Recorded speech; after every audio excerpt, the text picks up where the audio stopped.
تو اے لوگو علم والوں سے پوچھو اگر تمہیں علم نہ ہو۔ الحمدللہ رب العالمین والصلاة والسلام علی سید المرسلین اما بعد فاعوذ باللہ من الشیطان الرجیم بسم اللہ الرحمن الرحیم الصلاة والسلام علیک یا رسول اللہ وعلى آلك وأصحابك يا حبيب الله الصلاة والسلام عليك يا نبي الله وعلى آلك وأصحابك يا نور الله۔ میٹھے میٹھے اسلامی بھائیوں اور مدنی چینل کے ناظرین، مدنی چینل کے براہ راست سلسلے دارالافتاء اہل سنت کے ساتھ ایک مرتبہ پھر حاضر ہیں۔ الحمدللہ عز و جل ہمارا یہ سلسلہ ہفتے میں 3 دن پیر، منگل اور بدھ کم و بیش اسی وقت یعنی باب المدینہ کی جو مغرب کی نماز ہے اس کے بعد شروع ہو جاتا ہے۔ الحمدللہ اس سلسلے میں مختلف عنوانات کے تحت سوالات شامل کیے جاتے ہیں، ناظرین کی کالز بھی اس سلسلے کا حصہ ہوتی ہیں، اور الحمدللہ آج کے سلسلے کی خصوصیت الحمدللہ عزوجل کہ دعوت اسلامی تبلیغ قرآن و سنت کی عالمگیر تحریک ہے، اور الحمدللہ اس تحریک نے، اس تنظیم نے دنیا کے بے شمار شعبہ جات میں دین متین کی خدمت سر انجام دینے کی الحمدللہ بھرپور کوشش کی۔ پچھلے دنوں امیر اہل سنت دامت برکاتہم العالیہ کی بارگاہ میں عالمی مدنی مرکز فیضان مدینہ کے دکاندار اسلامی بھائی، تاجر اسلامی بھائی حاضر ہوئے، مدنی مذاکرہ ہوا، بے شمار مدنی پھول وہاں بھی سمیٹے، اور اس میں الحمدللہ یہ طے پایا کہ عالمی مدنی مرکز فیضان مدینہ کے جو دکاندار اسلامی بھائی ہیں انشاءاللہ عزوجل ہر مہینے کی پہلی منگل، عیسوی اعتبار سے جو پہلی منگل آئے گی اس میں انشاءاللہ عزوجل 26 گھنٹے کی تربیتی نشست میں شرکت کیا کریں گے۔ پچھلے ماہ بھی یہ سلسلہ جاری رہا، آج بھی الحمدللہ یہاں کے اسلامی بھائی، تاجر، مالکان، ان کے اجیر اسلامی بھائی اس نشست میں موجود تھے، اور آج ہی ہمارا سلسلہ بھی تھا۔ الحمدللہ ان تمام اسلامی بھائیوں کی اس سلسلے میں بھی شرکت ہے۔ تو آپ اسلامی بھائیوں سے بھی مدنی التجا ہے کہ جو تاجر اسلامی بھائی ہیں بالخصوص وہ بھی ان اسلامی بھائیوں کے ساتھ شریک ہوں، آئندہ مہینے میں جب یہ نشست ہو اس کا اہتمام کیا جائے تو وہ بھی عالمی مدنی مرکز فیضان مدینہ کے اندر جو باب المدینہ کے اسلامی بھائی تشریف لائیں، انشاءاللہ عزوجل ان اسلامی بھائیوں کے ساتھ رہ کر دین متین کی خدمت کا جذبہ بھی ملے گا، اور انشاءاللہ عزوجل بے شمار علم دین کا خزانہ بھی ہمارے ہاتھ آئے گا۔ انشاءاللہ آپ کی کال بھی شامل کریں گے، اور یہاں موجود اسلامی بھائیوں کے سوالات بھی اپنے سلسلے میں شامل کریں گے۔ سوالات کے باقاعدہ آغاز سے پہلے حصول برکت کے لیے درود پاک کی فضیلت سنتے ہیں۔ نبی کریم صلی اللہ تعالی علیہ وآلہ وسلم نے ارشاد فرمایا، اس کا مفہوم کہ جس نے مجھ پر صبح 10 مرتبہ اور شام 10 مرتبہ درود پاک پڑھا، بروز قیامت اسے میری شفاعت نصیب ہوگی۔ صلو علی الحبیب صلی اللہ تعالی علی محمد صلی اللہ تعالی علیہ وآلہ وسلم۔ کچھ کالز ہمارے پاس موجود ہیں، کال سے ابتدا کرتے ہیں، کال سنائیے۔ صلو علی الحبیب صلی اللہ علیہ وسلم۔ السلام علیکم۔ وعلیکم السلام ورحمۃ اللہ وبرکاتہ۔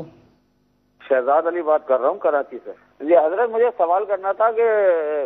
اگر کوئی جوڑا ہے میاں بیوی کا اور ان کی عمر تقریباً 65-70 سال کے قریب ہے، اور اس عمر میں اگر وہ کسی بھی ناچاکی، گھریلو ناچاکی کی وجہ سے اگر وہ طلاق دے دیتے ہیں تو کیا طلاق واقع ہو جاتی ہے یا نہیں؟ ٹھیک ہے، دوسری کال۔ ویس علی جلوانی جڑا والا سے عرض کر رہا ہوں۔ میرا سوال یہ ہے کہ جو موٹر سائیکل کی کمیٹی ہوتی ہے اس کو لکی کمیٹی بولتے ہیں، اس میں یہ ہوتا ہے کہ موٹر سائیکلوں کے کمیٹی پرچیاں ڈالی جاتی ہیں، ہر ماہ بعد پرچی نکالتے ہیں، تو اس میں سے جس کی موٹر سائیکل نکل آتی ہے پرچی سے تو اس کو موٹر سائیکل کی باقی قسطیں معاف ہو جاتی، تو جو اینڈ پہ رہ جاتا ہے اس کو مطلب کہ ساری قسطیں ادا کرنی پڑتی ہیں، اس کو مکمل قسطوں کے بعد موٹر سائیکل دی جاتی ہے۔ تو اس کے بارے میں رہنمائی فرما دیں کہ موٹر سائیکل جو پہلی قسط پہ یا دوسری قسط پہ اس کو 1000 یا 15,100 کے عوض موٹر سائیکل دے دی جاتی ہے، یہ ٹھیک ہے؟ جزاک اللہ خیر۔ آمین۔ ایک اور کال سنائیے۔ بامبے سے بات کر رہا ہوں، ریاست خان۔ میرے بولنے کے سوال کا مطلب ہے، سننے میں ایسا ہے اگر بیوی کا اگر مہر کا پیسہ ہاتھوں ہاتھ نہ دو تو یعنی کہ وہ پوری زندگی اس کے ساتھ میں جنا کرتا ہے، اچھا، آپ کے سوالات کا جوابات دیتے ہیں حضور۔ پہلا سوال شہزاد بھائی باب المدینہ سے پوچھ رہے ہیں کہ میاں بیوی اگر بہت زیادہ عمر کے ہو گیا، 70 سال جیسے انہوں نے مثال دی، اور اب اس عمر میں آ کر آپس میں ناچاکی ہو جائے اور کوئی طلاق دے تو کیا طلاق ہو جاتی ہے یا اتنی پرانی شادی برقرار رہتی ہے؟ الحمدللہ رب العالمین والصلاة والسلام علی سید الانبیاء والمرسلین، اما بعد فاعوذ باللہ من الشیطان الرجیم، بسم اللہ الرحمن الرحیم۔ میاں بیوی کا جو درمیان نکاح قائم ہوتا ہے، یہ شریعت کے احکام کے مطابق ایک رشتہ ہے۔ جب تک نکاح قائم ہے وہ میاں بیوی ہیں، اور نکاح ہی کی وجہ سے وہ میاں بیوی کہلاتے ہیں، چاہے وہ 100 سال کے ہو جائیں یا اس سے زیادہ عمر کے ہو جائیں، تو ان کو میاں بیوی تبھی کہیں گے کہ جب ان کا آپس میں نکاح قائم ہوگا۔ اور نکاح کو ختم کرنے والی چیز ہے طلاق۔ تو جس طرح زیادہ لمبی عمر ہو جانے کی وجہ سے نکاح نہیں ٹوٹتا ہے، نکاح برقرار رہتا ہے، تو جب نکاح کا رشتہ برقرار ہے تو طلاق والی صورت بھی موجود ہے۔ تو اب اس صورت میں چاہے میاں بیوی دونوں کی عمر یا کسی کی بھی عمر 60 70 یا اس سے اوپر کی بھی ہو جائے، بھلے وہ 200 سال کے ہو جائیں، تب بھی اگر وہ طلاق دیں گے، ایک شوہر بیوی کو طلاق دے گا تو طلاق واقع ہو جائے گی۔ طلاق کا تعلق ایج سے نہیں ہے، طلاق کا تعلق نکاح کے رشتے کے قائم ہونے کے ساتھ ہے۔ تو جب نکاح کا رشتہ قائم ہے تو اس رشتے کو ختم کیا جاتا ہے، ختم کرنے کے اسباب میں سے ایک سبب طلاق بھی ہے، تو اگر طلاق دیں گے تو طلاق ہو جائے گی۔ یہ تصور کر لینا کہ یہ اتنا پکا رشتہ ہے، تو وہ پکا رشتہ بھی نکاح کی وجہ سے ہے اور طلاق بھی اللہ تعالیٰ کے حکم کی وجہ سے ہے۔ تو جس طرح یوں سمجھیں کہ ایجاب و قبول سے نکاح قائم ہو جاتا ہے، تو اسی طرح طلاق کے الفاظ سے نکاح ختم بھی ہو جاتا ہے۔ تو اس لیے اس میں ایج کا کوئی عمل دخل نہیں ہے۔ جزاک اللہ حضور۔ دوسرا سوال لکی کمیٹی کے حوالے سے، ہمارے سلسلہ احکام تجارت میں کثرت سے یہ سوال پوچھا جاتا ہے، دارالفتہ میں بہت مرتبہ پوچھا گیا، لیکن اس قدر عام ہو چکی ہے کہ ناظرین نئے نئے آتے رہتے ہیں تو اس کے بارے میں پوچھنا چاہتے ہیں کہ موٹر سائیکل کی کمیٹی ڈلتی ہے اور وہ کمیٹی نکلتی رہتی ہے، جس کی جتنی جلدی نکلے گی اس کے کم پیسے خرچ ہوں گے، اور جس کی آخر میں نکلے گی وہ ساری رقم اس کو ادا کرنی پڑتی ہے، تو اس کمیٹی کا حکم؟ یہ لکی کمیٹی جو ہمارے ہاں رائج ہے اس وقت، یہ ناجائز ہے۔ اس کے ناجائز ہونے کی وجہ یہ ہے کہ جب بھی کسی چیز کے جائز یا ناجائز ہونے کو دیکھا جاتا ہے تو اس صورت کے اوپر غور کیا جاتا ہے کہ جو دو مسلمان آپس میں معاملہ کر رہے ہیں، شرعی اعتبار سے اس معاملے کی کیا حیثیت ہے۔ اب یعنی کہ ایک شخص پیسے دے رہا ہے اور دوسرا اس کے بدلے میں کوئی چیز دے رہا ہے، تو پہلے تو اس کی شرعی حیثیت کو متعین کیا جاتا ہے کہ یہ ان کا لینا دینا کس حیثیت سے ہے۔ تو اگر لکی کمیٹی والی جو صورتحال بیان کی ہے کہ آپ قسطیں جمع کروائیں، اگر آپ ہو سکتا ہے کہ پہلی قسط میں آپ کا جو ہے وہ موٹر سائیکل نکل ہے یا کار نکل ہے، اور اس کے بعد بقیہ قسطیں آپ کی معاف ہو گئیں، اور اگر آپ کا جو ہے وہ آخری جو ہے وہ قسط تک کوئی چیز نہیں نکلی، تو پھر آخر میں سب کو موٹر سائیکل یا جو بھی چیز مقرر کی ہوئی ہوتی ہے وہ دے دی جاتی ہے۔ تو اب یہ معاملہ جب ہم اس کو دیکھتے ہیں کہ ایک شخص قسطیں ادا کر رہا ہے، دوسرے کو دے رہا ہے، اور دوسرا اس کے بدلے میں جو چیز دے رہا ہے، تو یہ شرعی طور پر کون سے عقد میں داخل ہے، یہ کون سا معاملہ ہے؟ اگر ہم اس کو بولیں کہ یہ خرید و فروخت ہے، یعنی کہ جس طرح عام بیچنا اور خریدنا ہوتا ہے، تو یہ وہ بیچنے اور خریدنے والی صورت نہیں ہے۔ بظاہر پیسے دیے جا رہے ہیں اور اس کے بدلے میں چیز بھی مل رہی ہے، لیکن شرعی اعتبار سے یہ بیچنا خریدنا نہیں ہے۔ اور اس کے بیچنے اور خریدنے نہ ہونے کی وجہ بہت ساری ہیں۔ ایک تو یہ ہے کہ جو قسطیں بھرنے والا ہوتا ہے وہ اس امید کے اوپر یا اس لالچ کے اوپر پیسہ دیتا ہے کہ اگر پہلی قسط کے اوپر موٹر سائیکل نکل گئی، فرض کیا پہلی قسط 4000 ہے، پہلی قسط بھرنے کے اوپر موٹر سائیکل نکل گئی تو صرف 4000 دے کر موٹر سائیکل آ جائے گی، بقیہ معاف ہو جائیں گے۔ اور پھر یہ بھی صورت ہوتی ہے کہ اب جب اس امید کے اوپر کہ میرا پیسہ یا تو کسی کا پیسہ لے کر آ جائے گا یا دوسرے کا پیسہ میرا پیسہ لے کر چلا جائے گا، اس میں ایک صورت یہ بھی ہوتی ہے کہ اگر آپ قسط شارٹ کر دی تو آپ کا سارا پیسہ ضائع ہو گیا۔ تو یہ صورت کہ جب اس امید کے اوپر پیسہ لگایا جائے کہ یا تو میرا پیسہ دوسرے کا پیسہ لے آئے یا جو ہے وہ دوسرے کا پیسہ میرا پیسہ بھی لے جائے، تو یہ ایک جوئے کی صورت ہے۔ تو اس میں جوئے کی صورت بھی پائی جا رہی ہے۔ اگر اس کو ہم خرید و فروخت تصور کریں تو پھر خرید و فروخت کے جو احکام ہیں شرعی اعتبار سے وہ اس میں کافی سارے نہیں ہیں۔ جیسے خرید و فروخت میں یہ ہوتا ہے کہ قیمت متعین ہوتی ہے کہ آپ جو چیز بیچ رہے ہیں یا خرید رہے ہیں تو اس کی قیمت کا تعین کیا جاتا ہے۔ اب موٹر سائیکل آپ کو دیں گے، کتنے میں دیں گے؟ 4,000 کے اوپر بھی نکل رہی ہے، 8,000 کے اوپر بھی نکل رہی ہے، 12,000 کے اوپر بھی نکل رہی ہے، تو اس اعتبار سے قیمت جو ہے وہ مجہول ہے، اور اگر سودے میں قیمت مجہول ہو جائے تو وہ بیع فاسد کہلاتی ہے، جائز نہیں ہے۔ اسی طرح یہ ادھار کے بدلے میں ادھار ہے کہ جو کمیٹی دے رہا ہے یہ گویا کہ دکاندار کو ادھار دے رہا ہے، اور وہ پھر اس کے بدلے میں بعد میں موٹر سائیکل دے گا، ہاتھوں ہاتھ کوئی بھی چیز نہیں ہے۔ اور سرکار صلی اللہ تعالی علیہ وسلم نے ادھار کے بدلے میں ادھار کی بیع کو منع فرمایا ہے۔ اور اس میں اگر بیع بالفرض، اس کو بیع بھی تصور کر لیں، بیع سے مراد بیچنا اور خریدنا، سودا کرنا، اگر اس کو تصور کر لیں تو اس میں ایک جو ہے وہ فساد کی صورت، ناجائز کی صورت یہ بھی پائی جا رہی ہے کہ اگر آپ قسطیں نہیں دے سکے تو آپ کی رقم ضبط کر لی جائے گی۔ تو جب سودے میں اس طرح کی ناجائز باتیں آ جائیں تو یہ ناجائز باتیں سودے کو بھی ناجائز کر دیتی ہیں۔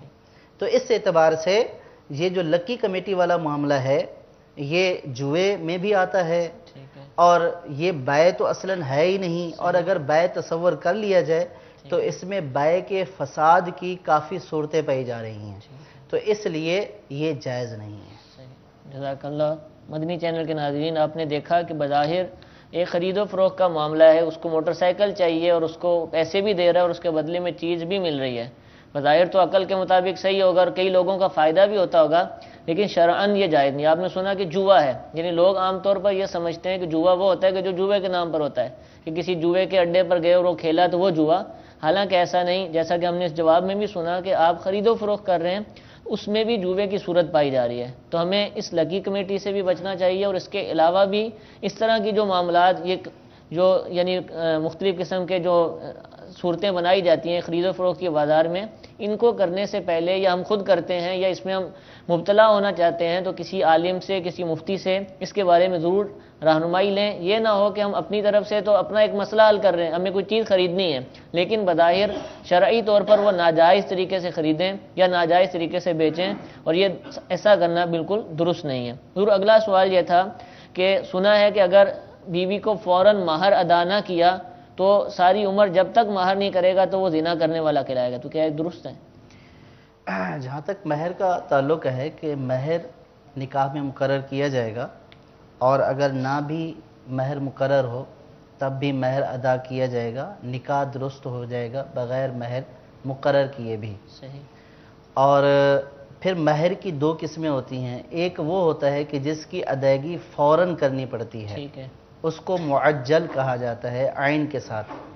اور ایک وہ ہوتا ہے کہ جس کی ادائیگی فوراً نہیں ہوتی ہے، وہ معجل کہلاتا ہے ٹھیک ہے، حمزہ کے ساتھ۔ ٹھیک ہے، جو معجل ہے وہ فوری، جو معجل ہے تو اس کی ادائیگی بعد میں کی جائے گی۔ ٹھیک ہے، اب یہ جو ہے کہ مہر کا پیسہ ہاتھوں ہاتھ نہ دیا جائے صحیح، تو کہیں ایسا نہ ہو کہ ساری زندگی زنا کرے، ایسا نہیں ہے۔ ٹھیک ہے، حدیث پاک میں یہ بات ضرور ہے کہ جو سرکار صلی اللہ تعالیٰ علیہ وسلم نے ارشاد فرمایا کہ جو شخص اس نیت سے نکاح کرتا ہے کہ وہ مہر مقرر کرتا ہے کہ وہ مہر نہیں دے گا، صحیح، مقرر کرتے وقت اس کی نیت یہ ہے کہ مہر نہیں دے گا، فرمایا کہ وہ زانی کے حکم میں ہے، زانی کے حکم میں، جی۔ اور ارشاد فرمایا کہ جو شخص اس لیے کسی سے بیع کرتا ہے کہ اس کی قیمت ادا نہیں کرے گا،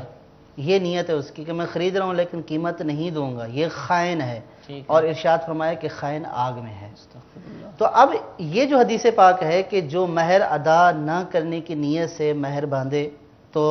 وہ زانی کی مثل ہے۔ سیدی اعلی حضرت رحمت اللہ تعالی علیہ نے اس حدیث پاک کی بھی وضاحت بیان کی ہے،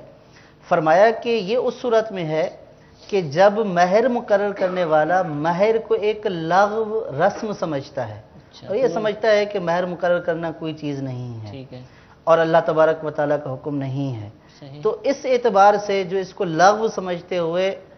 طے تو کر لیتا ہے اور نیت یہ ہے کہ کوئی بھی چیز نہیں ہے میں نہیں دوں گا, ٹھیک ہے, تو فرمایا کہ وہ زانی ہے. اب زانی سے مراد یہ نہیں ہے کہ اب جو ان کے تعلقات ہیں وہ زنا ہوں گے, وہ دونوں میاں بیوی ہی رہیں گے, نکاح تو ان کا درست ہو گیا. ٹھیک ہے. زانی اس اعتبار سے ہے کہ بروز قیامت اس کے ساتھ یہ جو بری نیت سے اس نے یہ جو عمل کی ایک نیت کی ہے, بری نیت کی ہے کہ میں نہیں کروں گا ادا, مقرر کرتے وقت جو اس کی بری نیت تھی,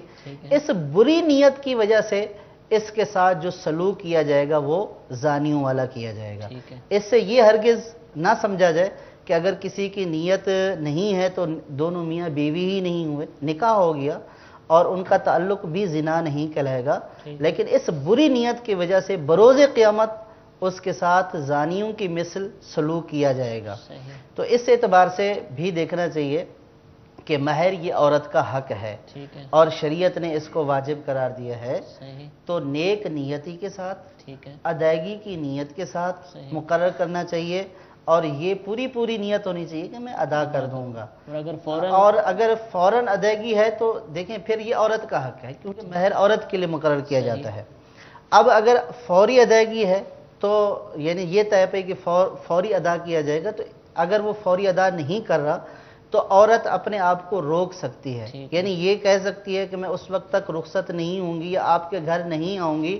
جب تک کہ آپ میرا مہر پہلے مجھے ادا نہ کر دیں. اب اگر یہ اس وجہ سے اپنے آپ کو روک کر بیٹھتی ہے تو شرعاً گناہ گار نہیں ہے. یہ نہیں کہا جائے گا کہ یہ شوہر کی نافرمان ہے کہ شوہر اس کو بلا رہے اور یہ جا نہیں رہی ہے. تو اس وجہ سے شریعت نے چونکہ اس کو ایک حق دیا ہے, یہ اپنے حق کی وجہ سے رکی ہوئی ہے,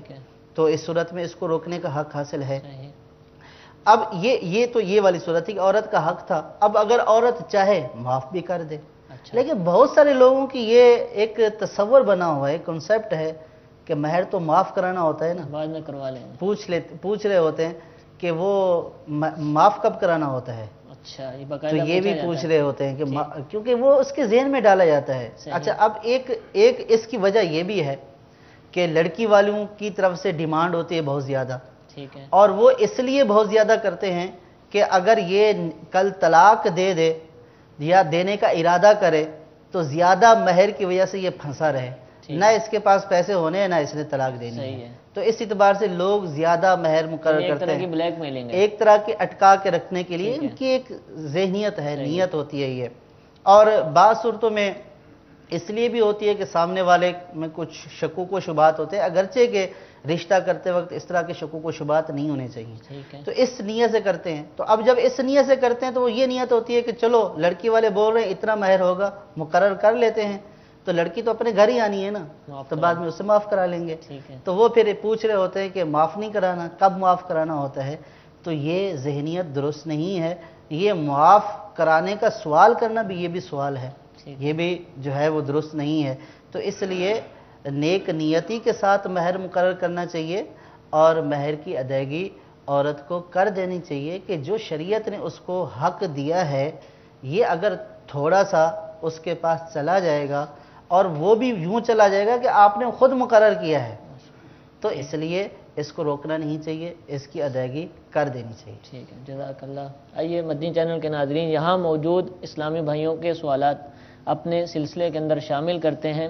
صلو علی الحبیب صلی اللہ تعالی علی محمد صلی اللہ علیہ وآلہ وسلم. وعلیکم السلام ورحمۃ اللہ وبرکاتہ.